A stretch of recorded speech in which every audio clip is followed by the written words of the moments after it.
ఈ రెండవ ప్రపంచ యుద్ధానికి గల కారణాల గురించి ఇప్పుడు మనం చర్చించుకోబోతున్నాము. మనకు తెలుసు ఈ లెసన్ స్టార్టింగ్లోనే ప్రపంచ యుద్ధాలకు గల కారణాల గురించి ఫస్ట్ చెప్పుకున్నాం. అవేంటంటే రెండు ప్రపంచ యుద్ధాలకు గల ఉమ్మడి కారణాలు. ప్రపంచ యుద్ధాలు జరిగినాయి అంటే అప్పటికప్పుడు ఆ యుద్ధాలకు కారణం లేవు.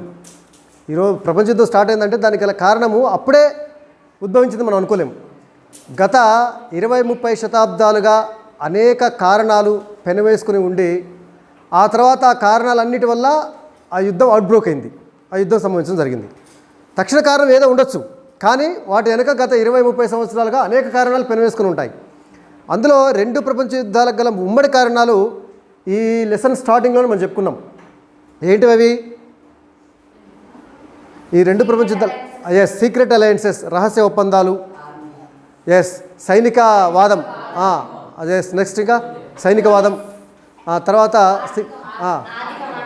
ఆర్థిక మాంద్యం కాకుండా రైట్. సో సైనికవాదం ఒకటి, మిలిటరిజం, సైనికవాదం మిలిటరిజము, తర్వాత వచ్చేసి దురహంకార పూరితమైనటువంటి జాతీయవాదము, తర్వాత అగ్రెసివ్ నేషనలిజం, ఆ తర్వాత వచ్చేసి సామ్రాజ్యవాదం.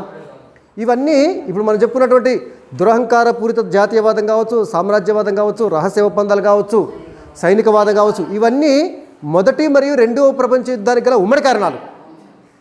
దాంతోపాటు మొదటి ప్రపంచ యుద్ధానికి ఒక ప్రత్యేక కారణం ఉందని మనం చెప్పుకున్నాం, బాల్కన్ రాజకీయాలు. బాల్కన్ రాజకీయాల ఫలితంగా ఈ ఆస్ట్రియా యువరాజు బోస్నియాలో పర్యటిస్తున్న సందర్భంలో ఆస్ట్రియా యువరాజుని మరియు ఆయన యొక్క భార్యను కూడా చంపడం, ఒక బోస్నియా చెందినటువంటి ఒక సెర్బియా జాతీయుడు. దాంతో ఆస్ట్రియా పోయి సెర్బియా మీద దాడి చేయడంతో మొదటి ప్రపంచ యుద్ధం స్టార్ట్ అయింది 1914 జూలై 28వ తారీఖు నాడు. అవునా? అది తక్షణ కారణం. అయితే ఇప్పుడు రెండవ ప్రపంచ యుద్ధానికి గల ప్రత్యేక కారణాలు చెప్పుకుంటున్నాం. రెండవ ప్రపంచ యుద్ధానికి గల కారణాలు మనం ఫస్ట్ చెప్పుకున్నట్టుగా ఈ మనకి దురహంకారపూరితమైనటువంటి జాతీయవాదము, సామ్రాజ్యవాదము, తర్వాత మిలిటరిజం అంటే సైనికవాదము, రహస్య ఒప్పందాలు రెండవ ప్రపంచ యుద్ధానికి కూడా కారణాలు అవి. దాంతోపాటుగా రెండవ ప్రపంచ యుద్ధానికి ఉన్న ప్రత్యేక కారణాల గురించి ఇప్పుడు మనం చర్చించుకోబోతున్నాం. మనకి వెర్సైల్స్ ఒప్పందము, ఆ వెర్సైల్స్ ఒప్పందంలో ఉన్నటువంటి షరతుల తీవ్రత అనేది రెండవ ప్రపంచ యుద్ధానికి గల కారణాలలో ముఖ్యమైనది. మనకు తెలుసు వెర్సైల్స్ ఒప్పందం ఎప్పుడు జరిగింది? 1919లో. మొదటి ప్రపంచ యుద్ధం ముగిసింది ఎప్పుడు? 1918లో మొదటి ప్రపంచ యుద్ధం ముగిసింది. ఆ మరుసటి సంవత్సరము యుద్ధం ముగిసిన తర్వాత ఒక ఒప్పందం జరుగుతుంది, శాంతి ఒప్పందం ఉంటుంది. దాన్ని శాంతి ఒప్పందం. అది ఎక్కడ జరిగిందంటే వెర్సైల్స్ అనేటువంటి ప్రాంతంలో, ఫ్రాన్స్లోని ప్యారిస్కి సమీపంలో ఉన్న వెర్సైల్స్ రాజభవనం. మనం 9th చెప్పుకున్నాం. ఫ్రాన్స్ను పరిపాలించినటువంటి బూర్బన్ రాజవంశానికి చెందినటువంటి లూయి చక్రవర్తులు ఈ వెర్సైల్స్ రాజభవనంలో బ్రహ్మాండమైన విలాసమైన జీవితం గడుపుకునేది చెప్పుకున్నాం మనం. అవునా? అద్దాల మేడలో విలాసమైన జీవితం గడుపుకునేది 16th లూయి గురించి చెప్పుకున్నాం. ఆ వెర్సైల్స్ రాజభవనం తర్వాత రాజరికం పోయింది, ఫ్రాన్స్ రిపబ్లిక్ అయిపోయింది. ఆ వెర్సైల్స్ రాజభవనంలో 1919లో అంటే మొదటి ప్రపంచ యుద్ధం ముగిసినటువంటి మరుసటి సంవత్సరము విజేత దేశాలన్నీ కలిసి సమావేశమైనవి. మొదటి ప్రపంచ యుద్ధంలో విజేత దేశాలంటే ప్రధానంగా ఒక 5 దేశాలు ఉన్నాయి. USA అంటే యునైటెడ్ స్టేట్స్ ఆఫ్ అమెరికా, మనం చెప్పుకున్న అమెరికా దేశం. UK అంటే యునైటెడ్ కింగ్డమ్ అంటే బ్రిటన్. ఆ తర్వాత ఫ్రాన్స్, ఆ తర్వాత జపాన్, తర్వాత ఇటలీ, జపాన్ అనేది ఈ 2 దేశాలు మొదటి ప్రపంచ యుద్ధంలో ఫ్రాన్స్, బ్రిటన్ పక్షాన ఉన్నాయి. రెండవ ప్రపంచ యుద్ధంలో వాటికి వ్యతిరేకంగా ఉంది, అది వేరే, మనం తర్వాత చెప్పుకోబోతున్నాం. సో ఇవి ప్రధానమైనటువంటి 5 దేశాలు. ఈ 5 దేశాలతో పాటుగా మొత్తం 32 దేశాలు ఈ యొక్క వెర్సైల్స్ సమావేశంలో పాల్గొన్నాయి. వెర్సైల్స్ శాంతి ఒప్పందం. సాధారణంగా ఒప్పందం అంటే ఇరు పక్షాలు ఉంటాయి, వాళ్ళకి వీళ్ళకి మధ్య ఒప్పందం జరుగుతుంది. ఓడిపోయినటువంటి దేశాలకు గెలుపొందిన దేశాలు చర్చలు, సంప్రదింపులు జరుగుతాయి. కానీ వెర్సైల్స్ సమావేశానికి ఓడిపోయినటువంటి దేశాలను పిలవలేదు, గెలిచిన దేశాలు మాత్రమే అక్కడ సమావేశం కావడం అనేది జరిగింది. ఓడిపోయిన దేశాలు అయినటువంటి ప్రధానమైన దేశం జర్మనీ కానీ, ఆస్ట్రియా కానీ, ఆ తర్వాత టర్కీ కానీ, బల్గేరియా కానీ ఇలాంటి దేశాలను ఈ సమావేశానికి పిలవలే. ఆ దేశాల మీద ఎలాంటి షరతులు విధించాలో గెలిచిన దేశాలే కూర్చొని చర్చించి అన్ని నిబంధనలు రాసుకొని ఆ ఓడిపోయిన దేశాల యొక్క మెడలు ఉంచి సంతకం పెట్టడం జరిగింది. సో కాబట్టి జర్మనీ తరపున, జర్మనీలో ఉన్నటువంటి ప్రభుత్వంలో ఉంటారు కదా, ఆ ప్రభుత్వంలో అధికారులు ఉన్నారు. జర్మనీ మనకి మొదటి ప్రపంచ యుద్ధం అయిపోయిన తర్వాత ఈ గెలిచిన మిత్ర దేశాలు జర్మనీలో ఉన్నటువంటి రాజరికాన్ని తొలగించారు. అవునా? అంతవరకు అది రాజరికం ఉండే, దాన్ని రిపబ్లిక్ చేసిండ్రు.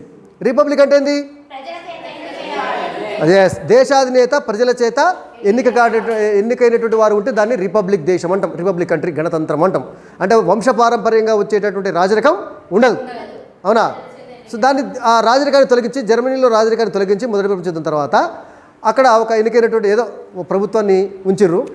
తర్వాత ఆ ప్రభుత్వం ఒక రాజ్యాంగాన్ని రాసుకుంది. అంటే ఎలక్షన్స్ ఎట్లా జరగాలి, పరిపాలన ఎట్లా సాగాలి, ఎవరెవరికి ఏ అధికారాలు ఉంటాయి, ఒక రాజ్యాంగం రాసుకుంటారు. ఆ రాజ్యాంగాన్ని వైమార్ రిపబ్లిక్ అంటాం. వైమార్ ప్రభుత్వము అక్కడ ఆ ప్రభుత్వం వచ్చి దీని మీద సంతకం పెట్టింది తప్పనిసరి పరిస్థితుల్లో. తప్పదు కదా, ఓడిపోయింది, ఇక చేసేది ఏమీ లేదు, అవునా? సో ఆ విధంగా విజేత దేశాలు ఈ ఓడిపోయినటువంటి దేశాల మీద అనేక రకాలైనటువంటి కండిషన్స్తో కూడినటువంటి ఒక ఒప్పందాన్ని రాసి ఈ ఓడిపోయిన దేశాలతోటి బలవంతంగా సంతకం చేయించడం జరిగింది. ఓడిపోయిన దేశాలతోటి గెలిపిన దేశాలు ఒక్కొక్క దేశంతో ఒక్కొక్క ఒప్పందం చేసుకున్నాయి. టర్కీతోటి ఒక ఒప్పందం, జర్మనీతోటి ఒక ఒప్పందం, ఆస్ట్రియాతోటి ఒక ఒప్పందం, బల్గేరియాతోటి ఒక ఒప్పందం. అట్లా మిగతా దేశాలతో పోలిస్తే మొదటి ప్రపంచ యుద్ధానికి ప్రధానమైనటువంటి కారణము జర్మనీ దేశం అని చెప్పేసి మిత్ర దేశాలు భావించి జర్మనీ దేశం మీద మోయలేని భారాన్ని మోపినాయి. దాన్ని ప్రధాన ముద్దాయిగా చూపించి జర్మనీ దేశం మీద అనేక రకాలైనటువంటి ఆంక్షలు, అనేక రకాలైనటువంటి కండిషన్స్, అవునా, షరతులు పెట్టడం అనేది జరిగింది.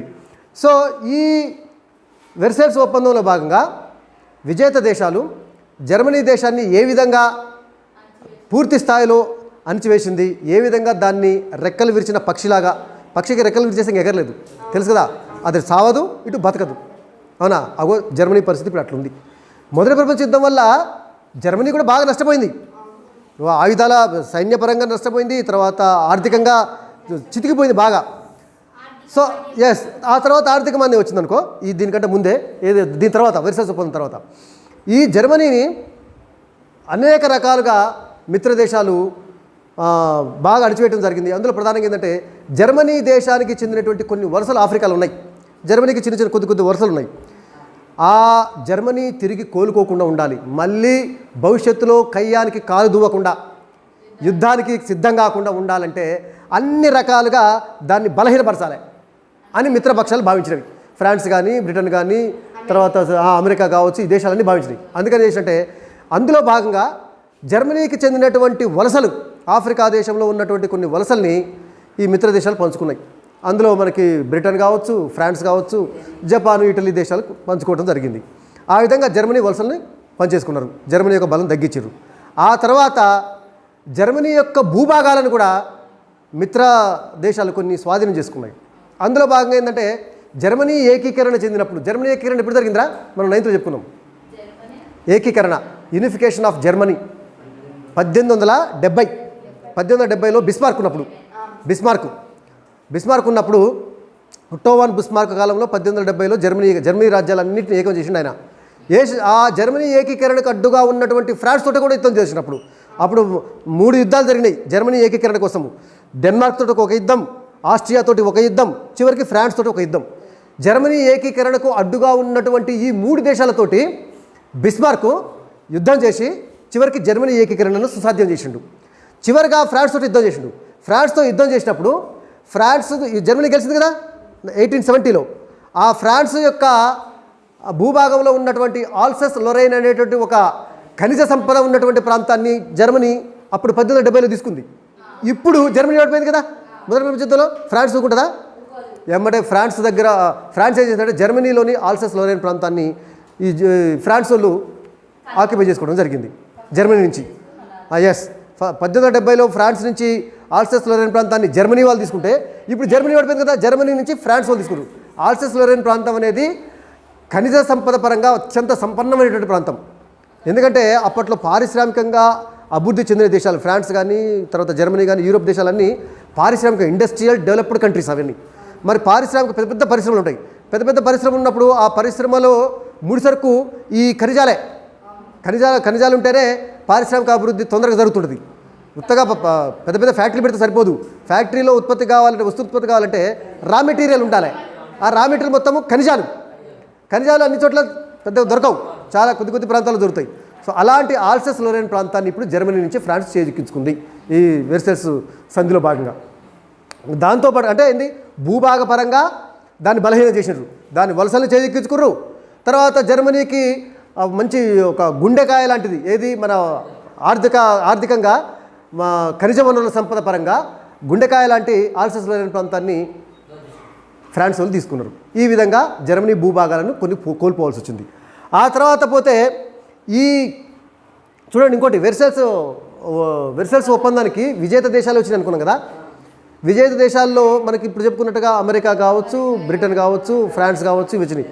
ఓడిపోయిన దేశాలైనటువంటి జర్మనీని పిలవలేదు, తర్వాత టర్కీని పిలవలేదు, తర్వాత ఆస్ట్రియాని పిలవలేదు, రష్యాని కూడా పిలవలేదు. ఎందుకు చెప్పండి? రైట్, రష్యా మధ్యలో రాలేదు మొదటి నుంచి, కానీ మధ్యలో యుద్ధం నుంచి వైదొలిగింది. మధ్యలో వచ్చింది అమెరికా. రష్యా పోవడం, అమెరికా రావడం దాదాపుగా 1917 మొదటి ప్రపంచ యుద్ధంలో మొదట్లో అమెరికా లేదు. 1917కు యుద్ధంలోకి ఎంట్రీ ఇచ్చింది. అవునా? మొదటి నుంచి రష్యా ఉంది, కానీ 1917లో యుద్ధాన్ని ముగియడానికి ఒక సంవత్సరం ముందే రష్యా యుద్ధం నుంచి వైదొలిగింది. రష్యా దేశంలో వచ్చినట్టు అంతర్గతంగా ఒక విప్లవం రావటం, కమ్యూనిస్ట్ విప్లవము, ఆ బోల్షిక్ ప్రభుత్వము యుద్ధం నుంచి విరమించుకుంది. కాబట్టి మధ్యలో యుద్ధం నుంచి వెళ్ళిపోయింది. కాబట్టి రష్యా దేశాన్ని కూడా ఈ వెర్సల్స్ ఒప్పందానికి పిలవలే చర్చలకి. సో ఆ విధంగా మొత్తానికైతే విజేత దేశాలు ఈ యొక్క ఓడిపోయిన దేశాల మీద ఎలాంటి పెనాల్టీ విధించాలి, దానికి పెనాల్టీ వేయాలి అని చెప్పేసి ఆ విధంగా ముఖ్యంగా జర్మనీ ప్రధాన బాధ్యురాలు జర్మనీ అని చెప్పేసి, మళ్ళీ జర్మనీ భవిష్యత్తులో కోలుకోకుండా ఉండాలని చెప్పేసి దాని భూభాగాలన్నింటినీ దాదాపుగా వలసలన్నింటినీ ఆక్రమించుకుంటూ భూభాగాల్లో కొన్నింటిని తీసుకోవడం జరిగింది. ఆ తర్వాత జర్మనీ దేశానికి ఎంత సైన్యం ఉండాలి అనేది కూడా మిత్రపక్షాలే ఈ వెర్సల్స్ ఒప్పందం ద్వారా నిర్ణయించారు. ఎలా అంటే ఎక్కువ సైన్యం ఉంటే మళ్ళీ యుద్ధానికి సిద్ధమవుతుంది, కయ్యానికి కాలు దూపుతుంది. అందుకని మొదటి ప్రపంచ యుద్ధానికి ముందు జర్మనీకి 9 లక్షల సైన్యం ఉండేది. ఇప్పుడు ఏం చేసినట్టే మీ సైన్యము 1 లక్షకు మించి ఉండొద్దు, అంటే జర్మనీకి సైన్యం 1 లక్షకు మించి ఉండొద్దు కండిషన్ పెట్టిరు. ఆ తర్వాత వచ్చేసి యుద్ధ విమానాలు కూడా 10 చిన్న యుద్ధ విమానాలు 6 ఉండాలి, పెద్దగా ఉండదు. ఎంత దాని యుద్ధ విమానాలు ఏంటంటే 10,000 టన్నుల లోపు దాని యొక్క బరువు 10,000 టన్నుల లోపు ఉండేటటువంటి 10,000 టన్నులకు మించి యుద్ధ విమానాలు ఉండదు, అంటే పెద్ద ఉండొద్దు. 10,000 టన్నుల లోపు యుద్ధ విమానాలు కేవలము 6 మాత్రమే ఉండాలి. యుద్ధ నౌకలు, యుద్ధ విమానాలు కాదు. యుద్ధ నౌకలు అంటే తెలుసా, సముద్రం మీద ఆ నౌకల మీద విమానాలు కూడా సాగుతుంటాయి, పెద్దవి ఉంటవి. అవునా? అలాంటి యుద్ధ నౌకలు 6కు మించి ఉండవద్దు, వాటి బరువు కూడా 10,000 టన్నులకి మించొద్దు. దాంతోపాటు జలాంతర్గాములు సబ్మెరైన్స్ అంటే జలాంతర్గాములు నీళ్ళల్లో మునిగి అవి ప్రయాణిస్తుంటుంటాయి. టార్గెట్ ప్లేస్కి వెళ్ళి అక్కడ ఒక క్షిపణిలో లేదా బాంబునో వదిలి మళ్ళీ వచ్చేస్తుంటాయి. అంటే శత్రువులకు కనబడకుండా సముద్ర జలాలలో లోపల ప్రయాణిస్తూ శత్రు స్థావరానికి వెళ్ళి అక్కడ బాంబేసి మళ్ళీ వస్తుంటుంటాయి అన్నట్టు. అలాంటి సబ్మెరైన్స్ జలాంతర్గాములు అసలు జర్మనీకి ఉండొద్దు, కండిషన్ పెట్టరు. మీకు ఎలాంటి జలాంతర్గాములు ఉండొద్దు, 1 లక్షకు మించి. సముద్రం లోపటి నుంచి వచ్చి పైకి వెళ్ళి అక్కడ బాంబు వేస్తే మళ్ళీ మునిగిపోతుంది. ఎస్, అదే. ఇంకోటి తెలుసా, లోపటి నుంచే బాంబు ప్రయోగిస్తారు, ఆ కింద నుంచి బాంబు పోతుంది. నీళ్ళల్లోనే ఆ క్షిపణి మిసైల్ లాంటిది నీళ్ళల్లోనే ప్రయాణించుకుంటూ పోయి అక్కడ ఆ స్థావరం దగ్గర ప్రధానంగా ఏంటంటే ప్రత్యర్థి యొక్క యుద్ధ విమానాలను విచ్ఛిన్నించడానికి ఉపయోగిస్తారు. అర్థమైందా? ప్రత్యర్థి యొక్క యుద్ధ నౌకలు ఉంటాయి కదా, ఆ నౌకలు నీళ్ళలో ఉంటాయి కదా, ఈ సబ్మెరీన్ వచ్చేసి ఆ నౌకను విధ్వంసం చేసిపోతుంది. కథం ఆ నౌక విధ్వంసం ఏంటంటే ఒక్కొక్క యుద్ధ నౌక కొన్ని 1000 కోట్లు ఉంటుంది, 1000 కోట్లు విలువ ఉంటుంది, 1000 కోట్లలో ఉంటాయి, 50,000 కోట్లు, 1,00,000 కోట్లు కూడా ఉంటుంది. ఇప్పుడు ఉన్నట్టు పరిస్థితుల్లో ఒక్కొక్క యుద్ధ విమానము 1,00,000 కోట్లు, అన్ని సౌకర్యాలు ఉంటాయి, పెద్ద విమానాలే వచ్చి ఆగుతాయి. ఆ యుద్ధ విమానం ఏంటంటే దాదాపు సగం ఊరు ఉంటుంది.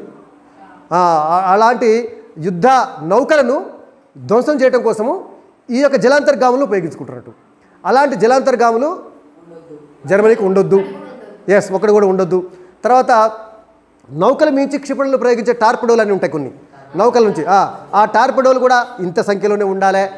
ఈ విధంగా జర్మనీ యొక్క సైనిక శక్తిని పరిమితం చేస్తూ తగ్గిస్తూ, ఎందుకంటే ఎక్కువ సైనిక శక్తి ఉంటే మళ్ళీ యుద్ధానికి వీళ్ళు సిద్ధమవుతారు అని చెప్పేసి ఆ విధంగా జర్మనీ యొక్క భూభాగాలను వీళ్ళు చేజిక్కించుకున్నారు, వలసలను చేజిక్కించుకున్నారు, వాళ్ళకు ఉండాల్సిన సైన్యాన్ని వీళ్ళే నిర్ణయించారు.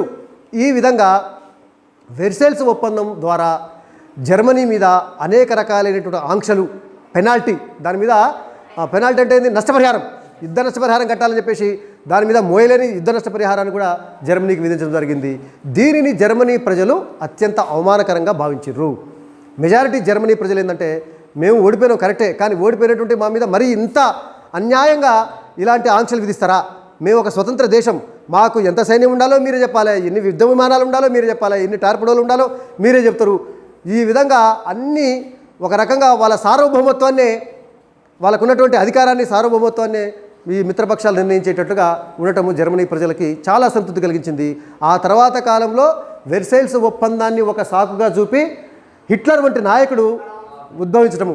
అంటే హిట్లర్ ఏంది, జర్మనీ ప్రజల్ని రెచ్చగొట్టడానికి వెర్సైల్స్ ఒప్పందాన్ని ఒక ఆయుధంగా వాడుకుంటూ, చూశారా మన మీద ఎలాంటి ఆంక్షలు విధించిర్రో, మనం ఒక స్వతంత్ర దేశం, మన గొప్ప జాతి, శ్రేష్టమైన జాతి, శక్తివంతమైనటువంటి జాతి మంది ఆర్యన్ జాతి, అలాంటి మనం చెప్పుకున్న ఇంతకుముందు అలాంటి ఆర్యన్ జాతి శక్తివంతమైనటువంటి మన మీద ఇలాంటి ఆంక్షలు విధించడము మనం ఎట్లా ఒప్పుకుంటామా? విజయమో వీర స్వర్గమో, ఎక్కడ పోగొట్టుకున్నామో అక్కడే వెతుక్కోవాలి. ఎస్, యుద్ధం ద్వారా మనం ఎన్ని పోగొట్టుకున్నాం, మళ్ళీ యుద్ధం ద్వారానే మనం ఇటు సాధిస్తాము అని చెప్పేసి ఆయన ఉద్వేగపూరితమైనటువంటి ఉర్రూతులుగించేటటువంటి ప్రసంగాలు హిట్లర్ ప్రసంగిస్తుంటే రోమాలు నిట్రబొరుస్తున్నట్టు, అంత అద్భుతమైనటువంటి వక్త, అద్భుతమైనటువంటి స్పీకర్. కొన్ని వేల మంది జనాల మధ్య ఆయన ప్రసంగాలు విని చాలామంది ఉత్తేజితులై హిట్లర్ చెబితే యుద్ధంలోకి దూకడానికి, మంటలోకి దూకడానికైనా సిద్ధంగా ఉండేటటువంటి జర్మనీ ప్రజలు ఆ విధంగా తయారు కావడం జరిగింది. సో ఇది వెర్సైల్స్ ఒప్పందంలో ఉన్నటువంటి లోపాలే రెండవ ప్రపంచ యుద్ధానికి బీజం పడ్డాయి, అంతే కదా.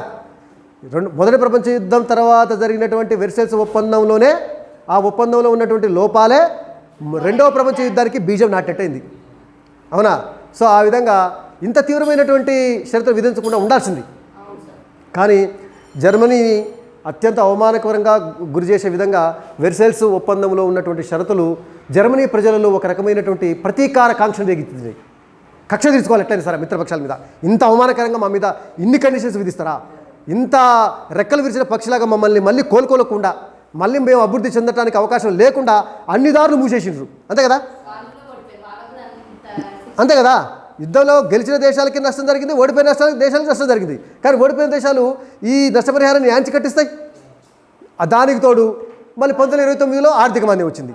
ఇక మూలిగే రకమైన దాడిగా పడ్డ పరిస్థితి అయిపోయింది జర్మనీది. ఇక వేరే పరిస్థితి ఏం లేకుండా హిట్లర్నే అందరూ సమర్థించారు. సో ఇది వెర్సైల్స్ ఒప్పందంలో ఉన్నటువంటి లోపాలు రెండో ప్రపంచ యుద్ధానికి దారితీయటం అనేది జరిగింది, ఒకటోది. తర్వాత రెండో కారణం ఏంటంటే నానాజాతి సమితి వైఫల్యం. నానాజాతి సమితి, లీగ్ ఆఫ్ నేషన్స్ అంటారు ఇంగ్లీష్లో. మొదటి ప్రపంచ యుద్ధం ముగిసిన తర్వాత నానాజాతి సమితి అనేటటువంటి ఒక అంతర్జాతీయ సంస్థను ఏర్పాటు చేసినారు, ఇంటర్నేషనల్ ఇన్స్టిట్యూషన్. ఇది ప్రపంచంలో ఏర్పడ్డటువంటి మొట్టమొదటి అంతర్జాతీయ సంస్థ నానాజాతి సమితి. వెరీ వెరీ ఇంపార్టెంట్ బిట్ ఇది, అవునా.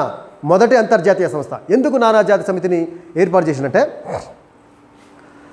ఈ నానాజాతి సమితి ప్రపంచ శాంతిని పరిరక్షించడం కోసం ఏదైనా దేశాల మధ్య ఘర్షణ, సరిహద్దు ఘర్షణ, ఏదైనా వివాదాలు తలెత్తితే యుద్ధాలకు పోకుండా చర్చలు, సంప్రదింపుల ద్వారా ఆ సమస్యను పరిష్కరించుకునే విధంగా ఒక సంస్థ ఉండాలని చెప్పేసి భావించి నానాజాతి సమితిని ఏర్పాటు చేయడం జరిగింది. నానాజాతి సమితి ఏర్పాటులో కీలకమైనటువంటి పాత్ర పోషించింది అప్పటి అమెరికా అధ్యక్షుడు వుడ్రో విల్సన్.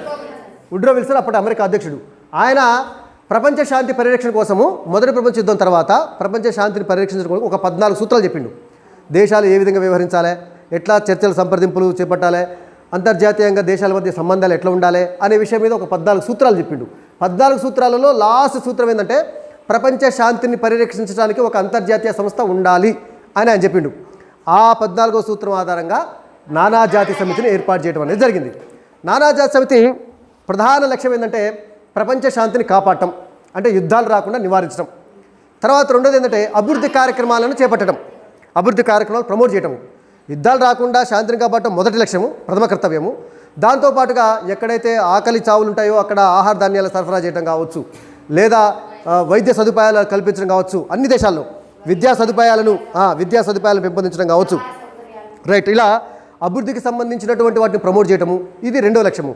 ఈ 2 లక్ష్యాలతోటి ఏర్పడ్డటువంటి నానాజాతి సమితి 1920లో ఏర్పడింది. ఇది 1920లో ఏర్పడింది. 1920లో నానాజాతి సమితి ఏర్పడిన తర్వాత ఇందులో కేవలం 58 దేశాలు మాత్రం, అన్ని దేశాలు చేరలే, కేవలం 58 దేశాలు మాత్రమే చేరినాయి.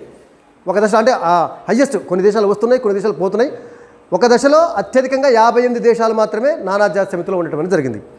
నానాజాతి సమితి ఏర్పాటులో కీలకమైనటువంటి పాత్ర పోషించిన అమెరికా అధ్యక్షుడు వుడ్రో విల్సన్ కదా, కానీ అమెరికానే నానాజాతి సమితిలో చేరలేదు. ఎందుకంటే అమెరికాలో పార్లమెంటుని కాంగ్రెస్ అంటాం.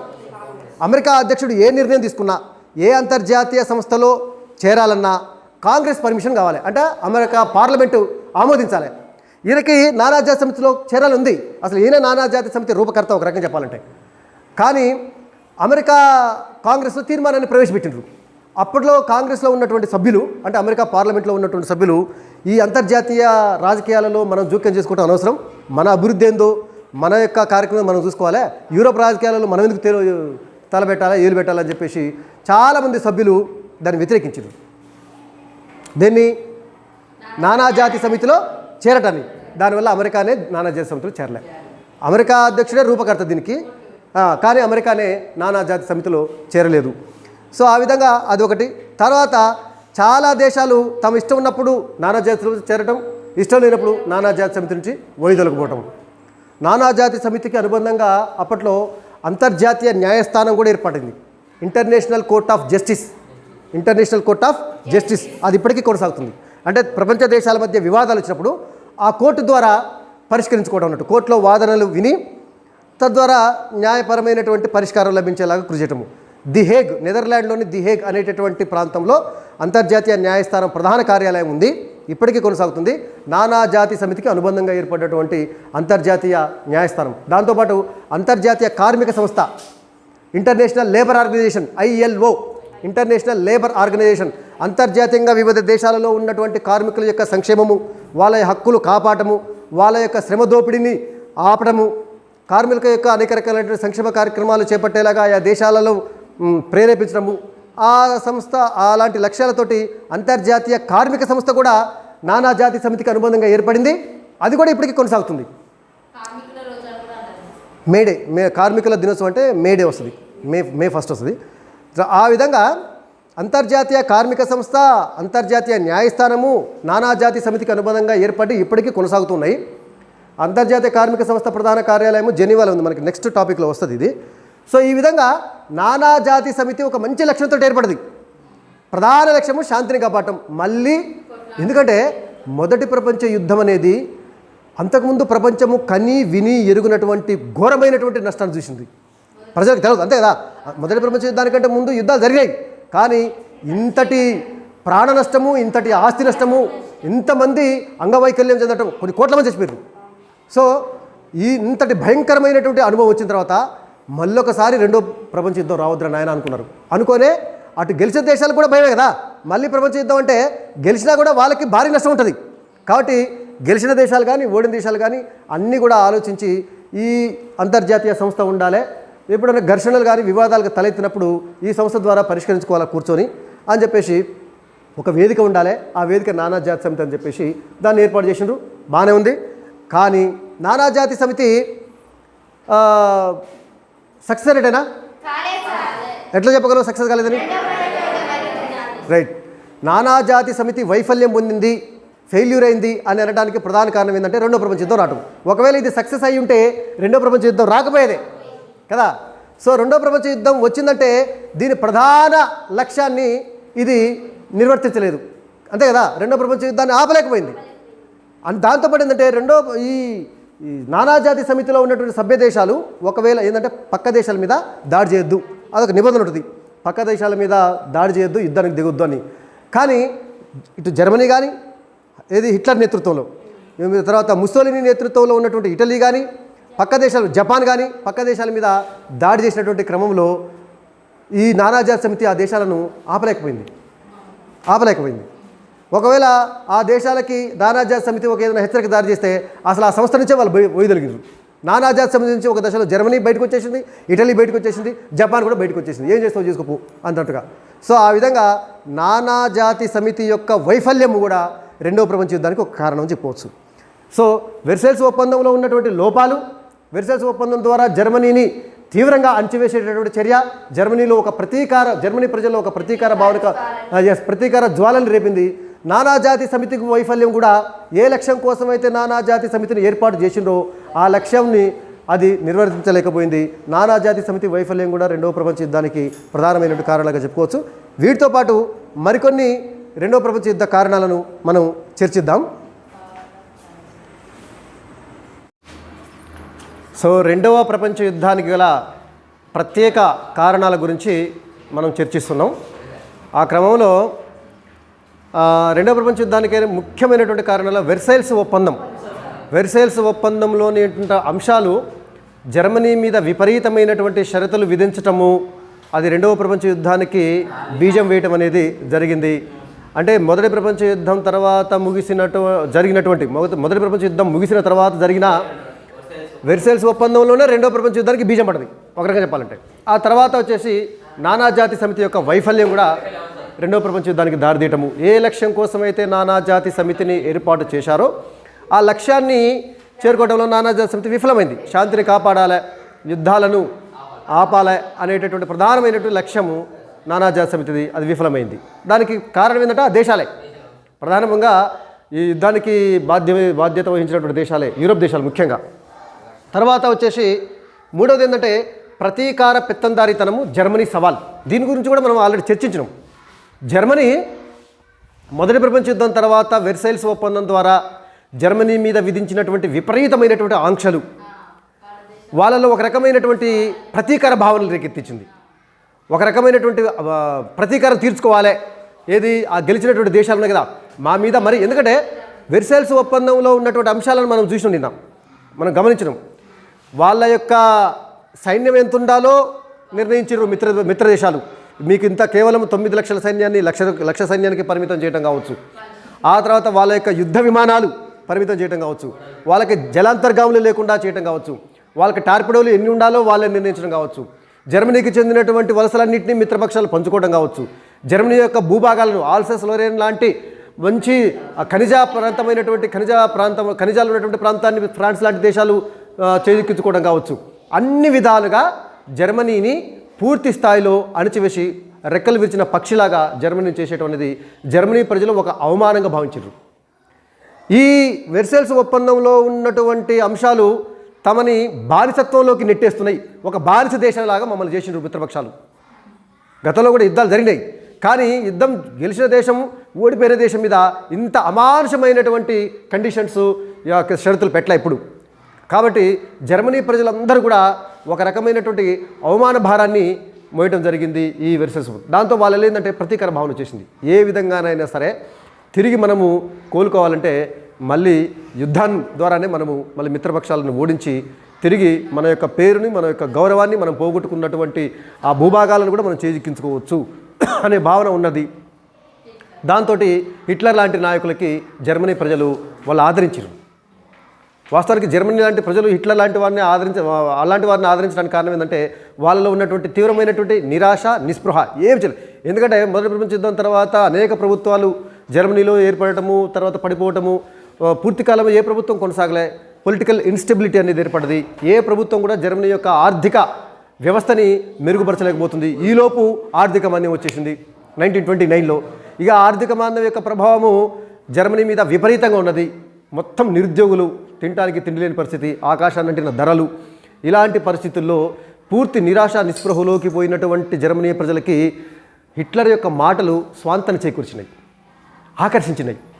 అందులోనూ నేను చెప్పినట్టుగా హిట్లర్ యొక్క ప్రసంగాలు అద్భుతమైనటువంటి ప్రసంగాలు, ఉర్రూ తొలగించేటటువంటి ప్రసంగాలు హిట్లర్ చేసేది. ఎస్, ఆయన ప్రసంగిస్తుంటుంటే రోమాలు నిట్రబుడుస్తాయినట్టు మనం అనుకుంటాం. బాగా అసలు మనం ఒక్కొక్కసారి కొంతమంది స్పీచ్ వింటుంటే మనలోనే మనకు తెలియనటువంటి ఒక ఆవేశం వస్తుంటుంది.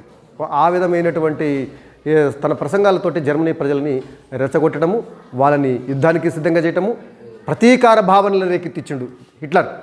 ఆ విధంగా హిట్లర్ పెద్ద ఎత్తున సైన్యాన్ని హిట్లర్ ఒకసారి అధికారంలోకి వచ్చిన తర్వాత ఫస్ట్ ఛాన్సలర్ అయ్యిండు 1933లో, 1933లో ఛాన్సలర్ అయ్యిండు. ఆ తర్వాత అధ్యక్షుడైండు. ఈ అధ్యక్షులను అందరూ తీసేసి అధ్యక్షుడు.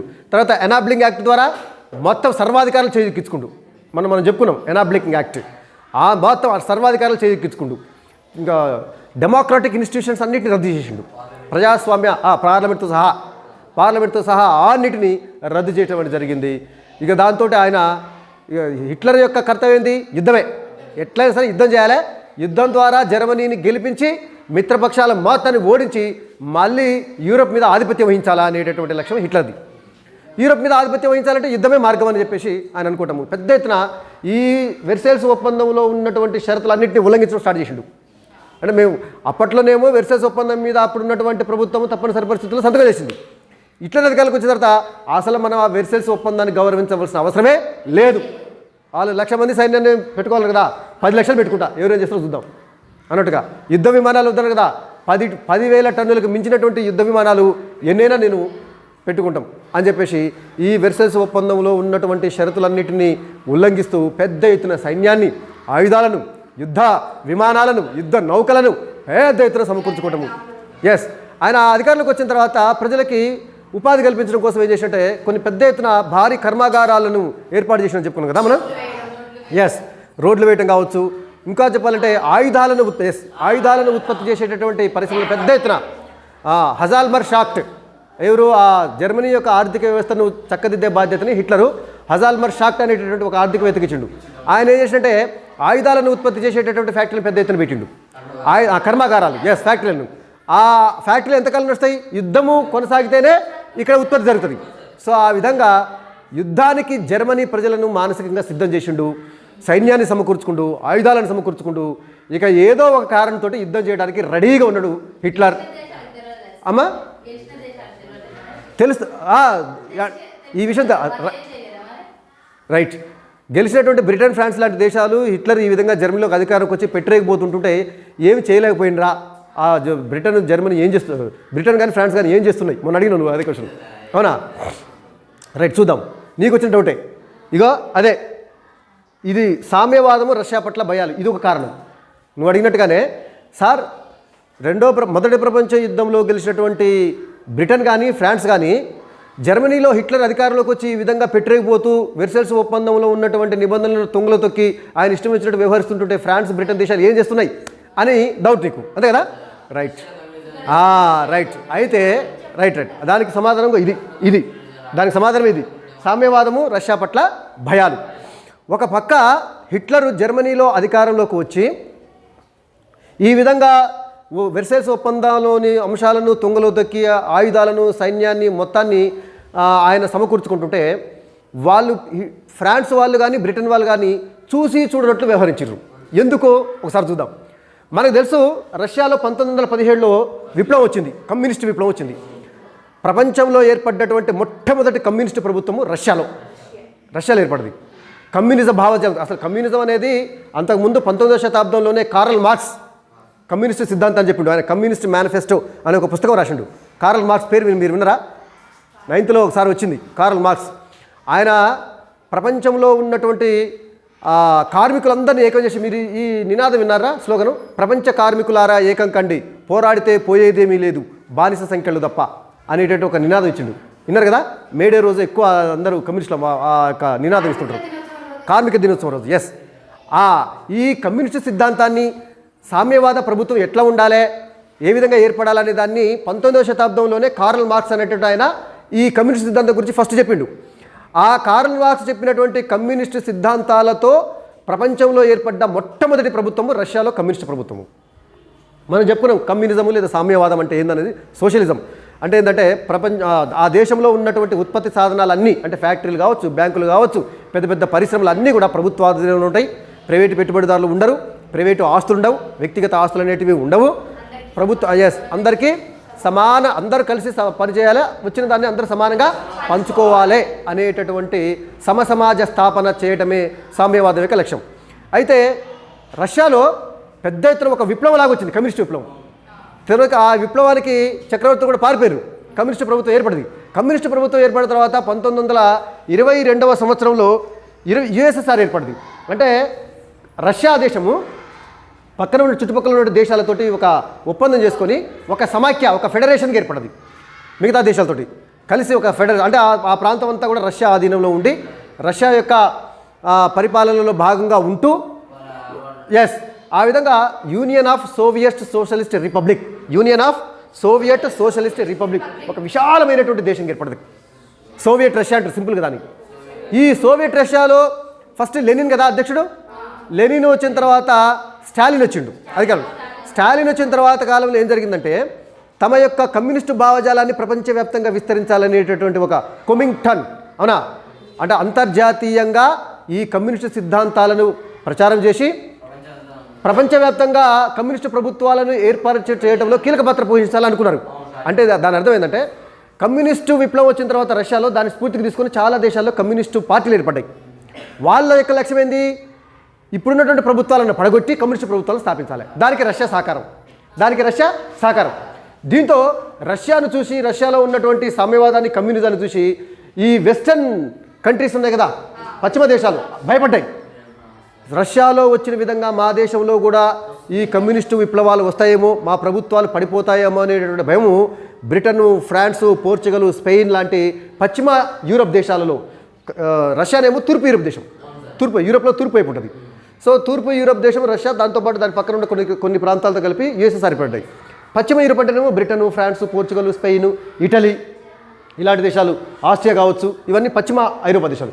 ఈ పశ్చిమ ఐరోపా దేశాల్లో ఉన్నటువంటి ప్రజాస్వామ్య ప్రభుత్వాలు ఒకరికి చెప్పాలంటే సరే ఈ జర్మనీ, ఇటలీ తప్ప మిగతా దేశాలు, ఎక్కువ దేశాల్లో పెట్టుబడిదారీ వ్యవస్థ ఉంది. ఈ సామ్యవాదానికి ఈ క్యాపిటలిజం, ఇదేమో సోషలిజం, క్యాపిటలిజం, ఈ రెండింటికి విరుద్ధం ఉంటుంది అన్నట్టు. సో ఆ విధంగా రష్యాలో వచ్చినటువంటి కమ్యూనిస్టు విప్లవము ఏ విధంగా మా దేశాలకు ఒకవేళ వ్యాపిస్తుందేమో అనే భయం ఫ్రాన్సు, బ్రిటన్ లాంటి పెట్టుబడి దేశాలలో ఉన్నాయి. అందుకని హిట్లరు కమ్యూనిజానికి బద్ధ వ్యతిరేకి. హిట్లర్ కమ్యూనిస్టులను బద్ధ వ్యతిరేక అన్నట్టు. కమ్యూనిజం అన్నా సోషలిజం అన్నా హిట్లర్కి అసలు పడదు. కాబట్టి ఇటు రష్యా ఉంది విశాలంగా, ఇక్కడ జర్మనీ ఉంది, ఇటువైపు బ్రిటను, ఫ్రాన్స్ దేశాలు ఉన్నాయి. ఈ కమ్యూనిజము పశ్చిమ యూరప్ దేశాలకు రాకుండా హిట్లర్ బలపడినట్టయితే, హిట్లర్ ఒకవేళ బలపడితే, హిట్లర్ స్ట్రాంగ్ అయితే ఈయన కమ్యూనిజానికి వ్యతిరేక కదా. సో కాబట్టి ఈ కమ్యూనిజము వెస్టర్న్ యూరోపియన్ కంట్రీస్కి స్ప్రెడ్ కాకుండా ఈయన ఆపుతాడు అని ఆయన బలపడుతుంటుంటే చూసి చూడనట్టు వ్యవహరించినాయి. ఏది బ్రిటన్ కానీ ఫ్రాన్స్ కానీ. సర్లే వాడు బలపడితే మనకే మంచిది, రష్యా యొక్క కమ్యూనిజము పశ్చిమ యూరప్ దేశాలకు రాకుండా వీడు ఆపుతాడు, ఎందుకంటే వీడు కమ్యూనిజానికి పెద్ద వ్యతిరేక కాబట్టి అని చెప్పేసి ఆ విధంగా హిట్లర్ని సంతృప్తిపరిచే విధానాన్ని అనుసరించినాయి. అంటే ఏంది, అంటే హిట్లరు ఈ యొక్క వెర్సైల్స్ ఒప్పందాలను నిబంధనలు పాటించకుండా, సైన్యాన్ని పెంచుకున్నా, ఆయుధాలు సమకూర్చుకున్నా, సర్లే రేపు ఒకవేళ యుద్ధం వస్తే ఈ రష్యాకి వ్యతిరేకంగా హిట్లరు ఉంటాడు, రష్యా యొక్క కమ్యూనిజము వ్యాప్తి కాకుండా వీడు బలపడటం మనకే మంచిదిలే అనేటటువంటి ఒక చూసి చూడని పద్ధతిలో, వాడు బలపడితే మనకే మంచిది అనేటటువంటి ధోరణిలో ఫ్రాన్స్ కానీ, బ్రిటన్ కానీ, మిగతా పశ్చిమ ఐరోపా దేశాలు వ్యవహరించడంతో ఇక హిట్లర్ పెట్టరేగిపోయిండు. మీరు అన్నట్టుగా మొదట్లోనే హిట్లర్ని బలపడుతున్న కాలంలోనే మళ్ళీ ఒకసారి మిత్ర దేశాలు వచ్చి హిట్లర్ని తొలగించవచ్చు కదా సార్ అని మీకు డౌట్ రావచ్చు. హిట్లర్ ఉంటే మాకే మంచిదని మొదట్లో వాళ్ళు భావించారు, కానీ వాడు మేకే కూర్చుంటాడని వీళ్ళు భావించలే. సో ఆ విధంగా హిట్లర్ పట్ల ఫ్రాన్సు, బ్రిటన్ లాంటి పెట్టుబడిదారు దేశాలు సంతృప్తి పరిచేటటువంటి విధానం ఉండటం వల్ల కూడా హిట్లర్ బలపడడానికి మరో కారణం అది కూడా రెండవ ప్రపంచ యుద్ధానికి దారితీసింది. ఇక ఇవి రెండవ ప్రపంచ యుద్ధానికి ఉన్నటువంటి ప్రత్యేక కారణాలు. మనం మొదట్లో చెప్పుకున్నటువంటి రెండు ప్రపంచ యుద్ధాలకు ఉన్న ఉమ్మడి కారణాలతో పాటుగా ఇవి ప్రత్యేక కారణాలు. ఏంది, మనకి చెప్పుకున్నటువంటి వెర్సైల్స్ ఒప్పందంలో ఉన్నటువంటి తీవ్రమైన షరతులు కావచ్చు, ఆ తర్వాత నానాజాతి సమితి వైఫల్యం కావచ్చు, ఆ తర్వాత జర్మనీలో హిట్లరు ఒక ఆక్రమణవాదంతో పెట్టరేగిపోవటము, వాళ్ళలో ప్రతీకార జ్వాలలు రేవటము. ఎందుకు ప్రతీకారం వచ్చిందంటే వాళ్ళలో ఈ వెర్సైల్స్ ఒప్పందము మమ్మల్ని బానిసత్వంలోకి నెట్టేస్తుంది అని జర్మనీ ప్రజలు భావించారు. వాస్తవంగా అందులో ఉన్నట్టు షరతులు అట్నే ఉన్నాయి. అలా భావించడము, హిట్లర్ పట్ల ఈ బ్రిటన్, ఫ్రాన్స్ లాంటి దేశాలు సంతృప్తి పరిచేటటువంటి విధానాన్ని కొనసాగించడం కూడా రెండవ ప్రపంచ యుద్ధానికి గల ప్రధానమైనటువంటి కారణాలుగా చెప్పవచ్చు. ఇక రెండవ ప్రపంచ యుద్ధం ఎట్లా స్టార్ట్ అయింది, ఎలా ప్రారంభమైంది చూద్దాం. తక్షణ కారణం ఒకటి ఉంటుంది కదా, తక్షణ కారణం ఇమ్మీడియట్ ప్రావొకేషన్. మొదటి ప్రపంచ యుద్ధము రావడానికి తక్షణ కారణం ఏంటిది, ఆస్ట్రియా పోయి సెర్బియా మీద దాడి చేయటం. ఎందుకంటే ఆస్ట్రియా యువరాజు రాణిని హత్య, ఫెర్డినాండ్ ఆర్చిడ్యూక్ ఫెర్డినాండ్, అతని భార్య సోఫియాను బోస్నియాలో ఒక సెర్బు జాతీయుడు హత్య చేయడంతో ఆస్ట్రియా పోయి సెర్బియా మీద నువ్వు దీనికి ప్రధాన బాధ్యుడు సెర్బియా అని చెప్పేసి సెర్బియా మీద దాడి చేయడంతో మొదటి ప్రపంచ యుద్ధం స్టార్ట్ అయింది. మరి రెండో ప్రపంచ యుద్ధం ఎట్లా స్టార్ట్ అయింది? ఏ యుద్ధంతో స్టార్ట్ అయింది? ఆ యుద్ధం చిన్న మామూలు యుద్ధంగా స్టార్ట్ అవుతుంది. ఆ తర్వాత ఆ పక్షాలు ఈ పక్షాలు ఆ కూటమి ఈ కూటమి అందులోకి జోక్యం చేసుకొని ప్రపంచ యుద్ధంగా మారుతుంది. రెండవ ప్రపంచ యుద్ధానికి తక్షణ కారణం ఏంటంటే 1939 సెప్టెంబర్ 1వ తారీఖు నాడు హిట్లర్ యొక్క నాజీ సైన్యము పోలాండ్ మీద దాడి చేసింది. పోలాండ్ దేశం, పోలాండ్ మీరు ఒకసారి మీ అట్లాస్ తీయండి. పోలాండ్ ఉందా? పొలిటికల్ మ్యాప్ తీయండి. యూరోప్ పొలిటికల్ మ్యాప్ తీయండి. పోలాండ్ ఉంటుంది చూడండి, జర్మనీ పక్కనే ఉంటుంది చూడండి, రైట్ సైడ్ ఈస్ట్ సైడ్, జర్మనీకి ఈస్ట్ సైడ్ పోలాండ్ ఉందా? పోలాండ్ ఉంది కదా, రైట్, పోలాండ్ రైట్. ఇటు చూడనా, రైట్ ఇటు చూడు.